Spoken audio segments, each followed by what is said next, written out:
شادی کے بیچ کیا رسم و رواج ہے؟ تو شادی کے لیے لہنگا تیار کرایا جاتا ہے جس میں بے جا فضول خرچی ہوتی ہے، اور کبھی کبھار ایسا لہنگا ہوتا ہے کہ ایک مرتبہ کے بعد دوبارہ اس کا استعمال بھی نہیں ہوتا۔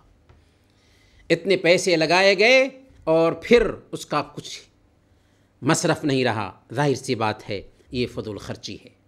بناؤ سنگھار اور میک اپ کے نام پر شریعت کی خلاف ورزیاں ہوتی ہیں، جس کی وجہ سے ایک دلہن شادی کی رات نماز چھوڑنے پر مجبور ہوتی ہے، حالانکہ شادی کے دن بھی دلہے اور دلہن پر ویسے ہی نماز فرض ہے جیسے دوسرے دنوں میں ان پر نماز فرض ہے، بلکہ سماج میں تو ایسا لگتا ہے کہ شاید دلہے اور دلہن پر نماز ہی فرض نہیں۔ یہ جہالت اور دین سے دوری کا نتیجہ ہے۔ شادی کے لیے اسٹیج جب سجایا جاتا ہے تو اس پر لاکھوں روپے پانی کے جیسے بہا دیے جاتے ہیں۔ کہیں کہیں پر مردوں اور عورتوں کا اختلاط بھی ہوتا ہے، مرد بھی آ رہے ہیں، عورتیں بھی آ رہی ہیں، عورتوں نے بھی عجیب عجیب طرح سے کپڑے پہن رکھا ہے، بلکہ کتنی عورتیں نیم برہنہ ہوتی ہیں، حالانکہ اسلام پردے کا حکم دیتا ہے۔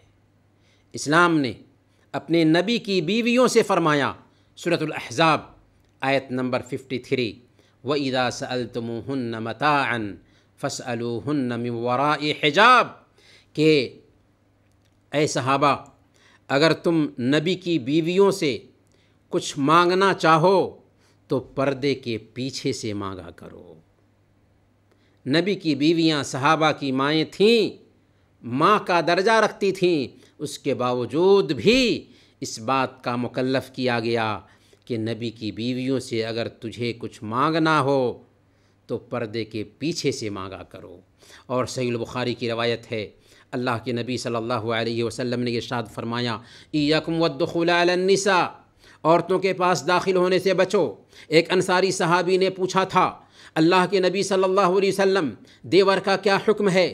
آپ صلی اللہ علیہ وسلم نے فرمایا تھا، الحم الموت، دیور تو موت ہے۔ کہیں کہیں پر شادی میں بے غیرتی کی انتہا ہوتی ہے کہ اس بے غیرتی کے مناظر کی فوٹوگرافی کی جاتی ہے، مووی میکر کو موٹی رقم دے کر بلایا جاتا ہے، فلمی دھنوں پر عشقیہ اور بازاری گانے گائے جاتے ہیں۔ ذرا اپنے رب کی سنیں، سورہ لقمان آیت نمبر 6، وَمِنَ النَّاسِ مَن يَشْتَرِي لَهْوَ الْحَدِيثِ لِيُضِلَّ عَن سَبِيلِ اللَّهِ بِغَيْرِ عِلْمٍ، انسانوں میں سے ہی کوئی ایسا بھی ہے جو کلام دل فریب خرید کر لاتا ہے، لہو الحدیث خرید کر لاتا ہے تاکہ لوگوں کو اللہ کے راستہ سے علم کے بغیر بھٹکا دے۔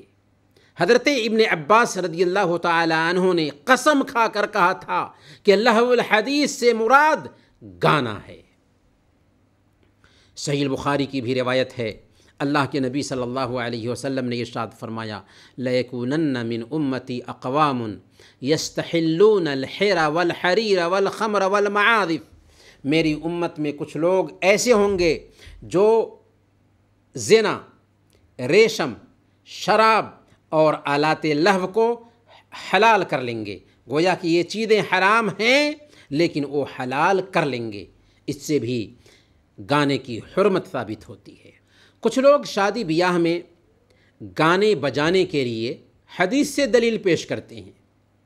صحیح بخاری کی وہ روایت جسے بنت معوذ رضی اللہ تعالی عنہ بیان کرتی ہیں کہ جب میری رخصتی ہوئی تو اللہ کے نبی صلی اللہ علیہ وسلم میرے گھر تشریف لائے اور میرے پاس بیٹھ گئے، جیسے تو بیٹھا ہے، راوی کو خطاب کرتے ہوئے کہتی ہیں، تب چھوٹی بچیاں دف بجا کر شہدائے احد کا مرثیہ پڑھنے لگیں، چھوٹی بچیاں دف بجا کر شہدائے احد کا مرثیہ پڑھنے لگیں۔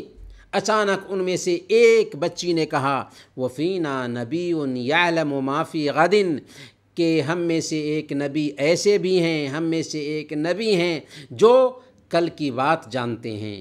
آپ صلی اللہ علیہ وسلم نے جب سنا تو فرمایا، لا تقولی ہاکذا وقولی ما کنت تقولین، ایسا مت کہو جو پہلے کہہ رہی تھی ویسے ہی کہتی رہو۔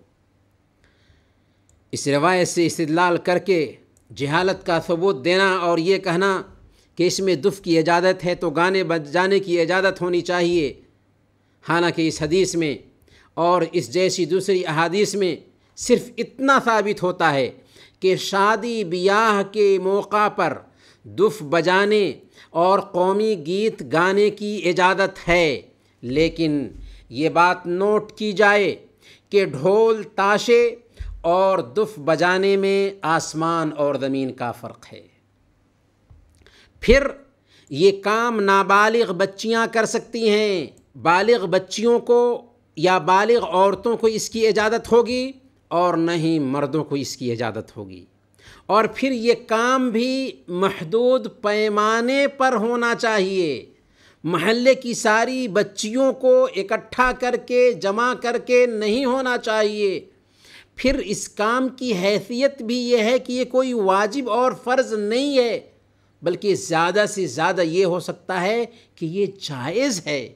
اور سب سے اہم بات یہ ہے جسے دھیان میں رکھنا چاہیے کہ اگر جائز کام بھی شرعی دائرے میں نہ ہو سکے اور وہ کام بھی ہمیں حرام تک پہنچا دے تو وہی جائز کام حرام ہو جاتا ہے۔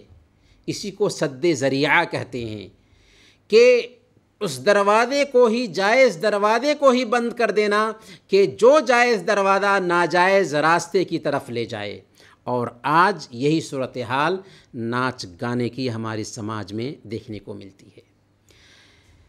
شادی کے بیچ جو رسم و رواج ہے اس میں سے ایک سلامی یا نیوتا بھی ہے۔ سلامی یہ ہوتی ہے کہ لڑکے اور لڑکی دونوں کے سسرالی رشتہ دار لڑکوں اور لڑکیوں کو کچھ رقم دیتے ہیں سلامی کے نام پر۔ اس حد تک تو چل سکتا ہے کہ اگر اس کو گفٹ کے طور پر رکھا جائے، لیکن یہ گفٹ نہیں ہوتا بلکہ اس کی شکل قرض کی ہوتی ہے۔ اور بالکل نیوتا کا بھی یہی حال ہوتا ہے۔ رشتہ داروں کو شادی سے پہلے باضابطہ کارڈ بھیجا جاتا ہے کہ آپ کو نیوتا دیا جا رہا ہے، جس میں وہ لڑکی والوں کے لیے بہت سارا سامان خرید کر لاتے ہیں۔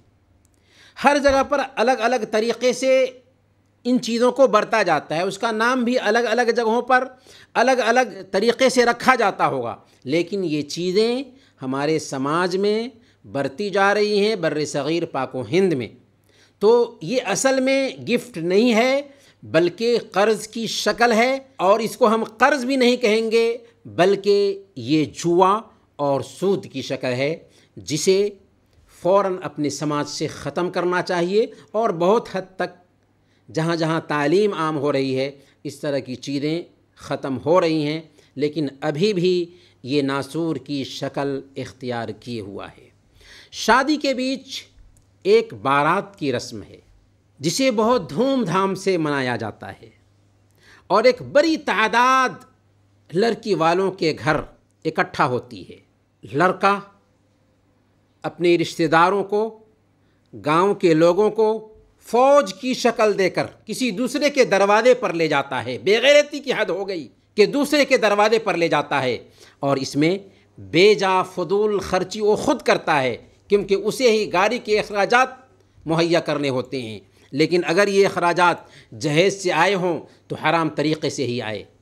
پھر لڑکی والوں پر اضافہ بار ڈالا جاتا ہے، اضافی بوجھ ڈال دیا جاتا ہے۔ کتنی بے غیرتی کی بات ہے کہ آپ کسی دوسرے کو مجبور کریں کہ میں آپ کے گھر پر اپنے رشتہ داروں کو لے کر کے آؤں، اور آپ مجبور ہوں ان کی ضیافت کرنے پر۔